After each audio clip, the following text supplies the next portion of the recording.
Hello everyone, I'm Meteorologist Charlie Ironmonger. Thank you so much for joining me today for your noon news and weather update from the First Alert Desk.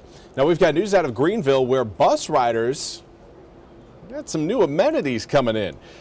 According to the Greenville Public Works, the Great Bus System now serves between 500 and 600,000 passengers annually. Numbers that dipped during the COVID-19 pandemic, but have since rebounded and are now exceeding pre-pandemic levels. Now, to keep pace with the growing demand, the city is installing approximately 31 new transit shelters at its busiest bus stops. 7 shelters have already been completed, with construction continuing over the next few months. More than 175 benches are also being placed at transit stops across Greenville. Now, Kevin Mulligan, Greenville's Public Works Director, said, quote, "These shelters are being installed where the most people are. It's about making the experience more comfortable and more attractive for our customers," end quote. Now, crews were recently seen laying concrete pads for a new shelter on Hooker Road near Walmart. The city is also working with the North Carolina Department of Transportation on encroachment agreements to ensure shelters can be safely placed along roadways.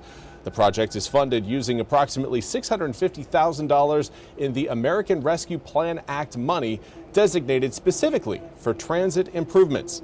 City leaders say the upgrades are designed not only to accommodate rising ridership, but to prepare for future growth. Discussions are already underway about the possibility of implementing an on-demand transit system, a move officials say could bring even more riders to Greenville's bus network. As more people turn to public transportation, city officials say these improvements are just the beginning of what's ahead for transit in Greenville. And now we want to again turn our attention to the ongoing situation in Venezuela as reports about the U.S. Seizing a tanker ship off the Latin American coast has now reached news desks across the country. NBC's Gabe Gutierrez has more on the leadership vacancies or place across Venezuela. Overnight, a show of defiance inside Venezuela. The country's prominent interior minister posting videos surrounded by armed men declaring allegiance to now deposed leader Nicolás Maduro. Chanting, "Loyal always, never traitors."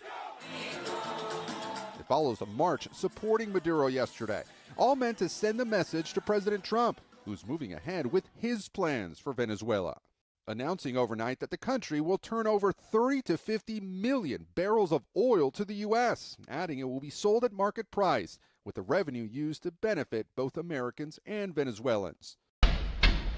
The president also touting the stealth U.S. mission that captured Maduro and his wife. It was amazing, and think of it, nobody was killed, and on the other side, a lot of people were killed. Venezuela's military now says 24 of its troops died in the attack. Cuba has said 32 of its nationals were also killed. The Pentagon says just 7 American soldiers were injured. 5 are already back on duty, with 2 others still recovering, including one shot multiple times in the leg. It was an amazing military feat. Inside Venezuela, the remaining government is still cracking down on dissent, detaining journalists and police saying they arrested these 2 people for celebrating Maduro's arrest.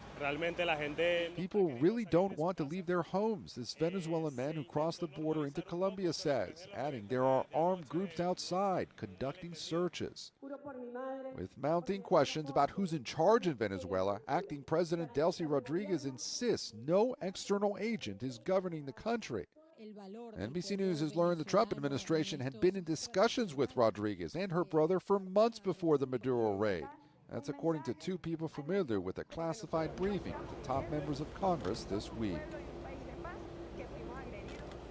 And again, that was Gabe Gutierrez reporting. We now turn to your weather forecast, looking at sunny skies outside right now, likely going to remain sunny, in fact get a little bit more sunny as we make our way into the afternoon. Of course, right now we have a few streaky clouds over the east, certainly nothing that's going to provide any sort of raindrops to the area, which is slightly unfortunate as we are dealing again with fairly dry conditions. Most of eastern North Carolina is either abnormally dry or under a moderate drought, but let's zoom the picture in and see exactly what we've got down at ground level. This is our pirate cam again showing very blue skies, a few clouds off in the distance. 68 degrees, though, comes with a westerly breeze at about 6 miles per hour. I do want to say hello to Elaine Nichols. Thank you so much for joining me over on Facebook. As far as air temperatures across the board go, we are looking at the low 70s coming up for today. Already at the 70-degree mark in Washington. We've got 73 showing up in Stumpy Point. Again, Stumpy Point, I always try to avoid putting too much emphasis on that spot, as I do believe the thermometer is a little bit out of sync because, again, surrounding areas not nearly as warm. 66 in Plymouth as well as Swan Quarter, 68 in Edenton and Elizabeth City, 64 in Manio. But again, regardless, we are going to be warming up even more as we head into the afternoon, likely looking at air temperatures for many inland areas reaching between around 70 to 74 degrees coming up this afternoon. Over the past 24 hours, most of the east have seen air temperatures rise, save for those of you watching closer to the water. Right now, we're seeing a temperature that's actually 6 degrees cooler in Beaufort, 4 degrees cooler in Hatteras. Jacksonville holding steady, but winds out of the west-northwest coming up later on this afternoon will blow in at about 7 to 15 miles per hour. Those winds will relax later on tonight, dropping down to about a 3 to 6 mile per hour range for many inland areas. And that will allow those winds to swing back around to the northeast to start your Thursday, out of the straight east coming up to end your Thursday. And whenever that air moves in off of the Atlantic this time of year, it's bringing in colder air, colder temperatures. So we are anticipating a bit of a cool down coming up for your Thursday. Temps are going to fall by about 4, 5, 6 degrees from today into tomorrow, possibly even more than that for some. But it's not, of course, the cool down that has our attention, more so the rain opportunity that'll be joining us this weekend. It's the area of low pressure just south of Los Angeles that will again bring some drops not only to eastern North Carolina, but to most of the eastern half of the United States. Pretty much from the Carolinas northward, we'll be experiencing some rain showers out of that system. Here's how it's all going to progress over the next 24 hours. The system is going to go from really the Baja Peninsula of Mexico and move over central Kansas by the time we wake up tomorrow morning. From there, that low continues to work its way northeastward towards the Great Lakes, but during that time period, the front itself is going to stretch out and extend. When that happens, it reduces the concentration of rain along that frontal boundary and leads to more spotty showers showing up. So as this system moves across eastern North Carolina, we're not looking at any sort of major deluge or really any heavy downpours. Really just have some spotty showers kind of coming in at different times because that line is going to end up broken, especially once it moves over the mountains. Here you can see it again before it moves over the mountains, and it is still showing plenty of breaks along that boundary. So for us, certainly no severe weather.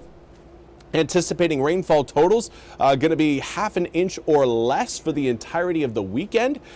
And we may even throw Friday in there as well. But air temperatures, again, still toasty for Friday and Saturday, considering the time of year. 73 Friday, 75 on Saturday. And then we cool down to the low 60s on Sunday.